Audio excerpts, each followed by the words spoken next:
Howdy folks, it's Adriel the Hunting Gear Guy.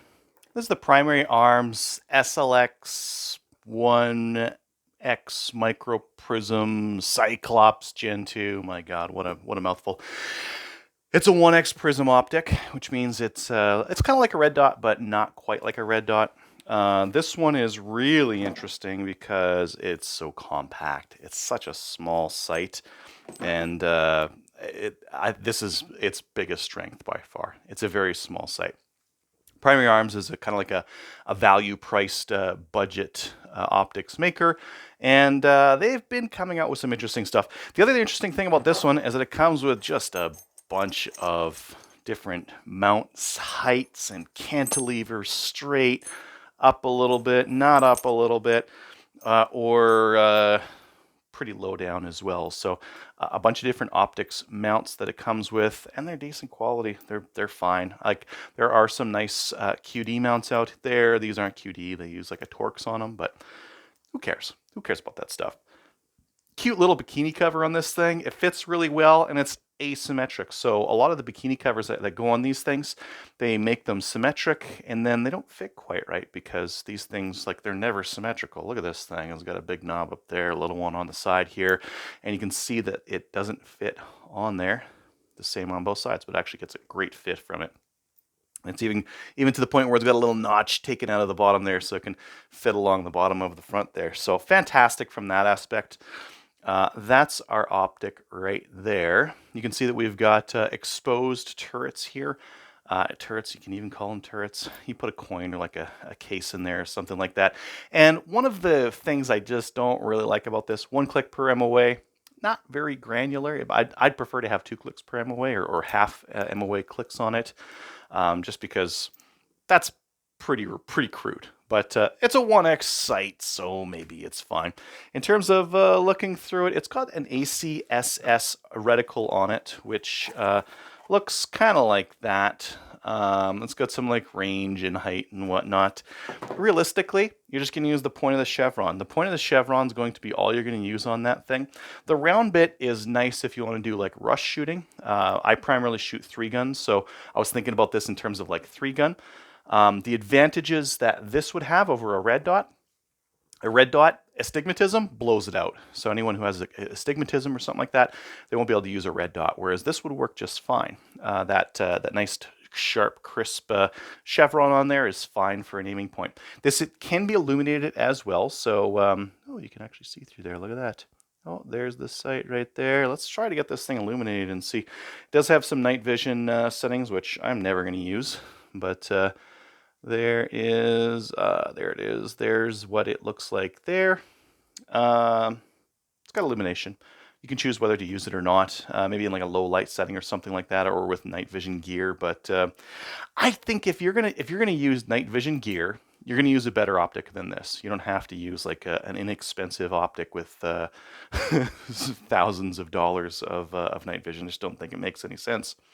And one of the other purported uses of these things is end of the world kind of an optic, and it is like pretty reliable looking. I think for an end of the world optic, I would get like a 3-9 or something like that, because end of the world, I'm probably gonna have to go hunting something, right? Maybe hunt some deer or something like that. I want a little bit of magnification, not just a 1X, maybe a 2-7 or a 3-9 or something like that. Something with a little bit more flexibility, right? What I really like this thing for is small game hunting and maybe close in hunting. My God, look how compact this thing is. It's fantastic. So on a hunting rifle, this takes up no space at all. You're not going to catch it on anything. It's not going to catch on anything in your in the shack that you're hunting from, or tent, or around the bush, or anything like that. It's so nice and small and out of the way. And for a lot of hunting situations, 1X is just fine. 22, if I'm doing like small game hunting, I love it. There's nothing to think about. I just pop it on. It's got tons of eye relief. One of the things they mentioned on this thing was that it has, oh, what did they claim? Like 2 to 7 inches of eye relief or something like that. And kind of, I'll kind of give them that, because you can hold your eye off this thing and still see the reticle, but it's not like, it's not good. It's not like where it's appropriate eye relief and the feeling of that. the further away you take it out, you start getting, because it's a prism sight, you get like weird angles of things coming in on your eye box because you're not getting the correct eye relief. I'll see if I can show you some of that. It's backwards for me. You see that like triangular look to it. So you start seeing that. You can still use it though. So if you were at a 3-gun match and you had this thing up and you couldn't quite get it up on your face and you had to like hold it off quite far, that would work. If you had to have it close in, that'll work as well. So it is flexible for that, and it stays sharp enough to use. So I will give them credit for that. It's not like it's not super usable at 2 to 7. You're realistically going to get best use out of it right around that 3-inch range, like I've got to my eye right now. But it is kind of neat.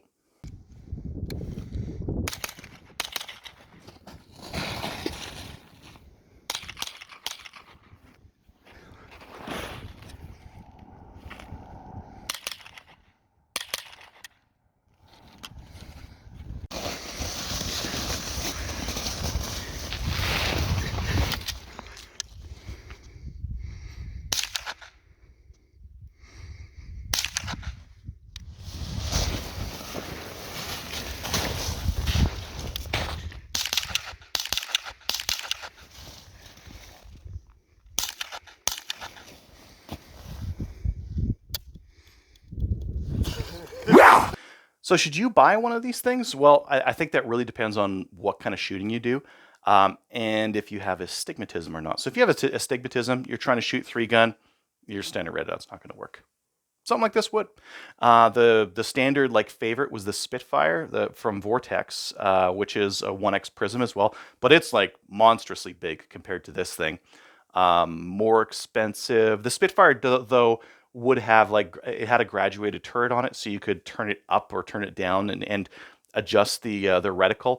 That would be handy for a longer shot. For anything like 300 and in, I think that a 1x is fine. You can make that Kentucky windage, just hold it high a little bit, and it'll be fine.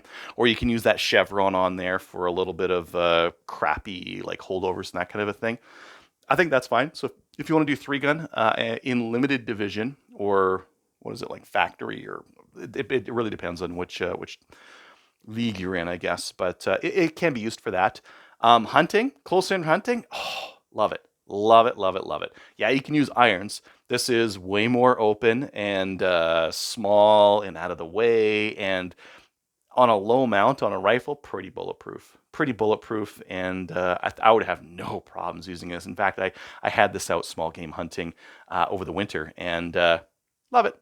Love it. Great for that kind of a thing.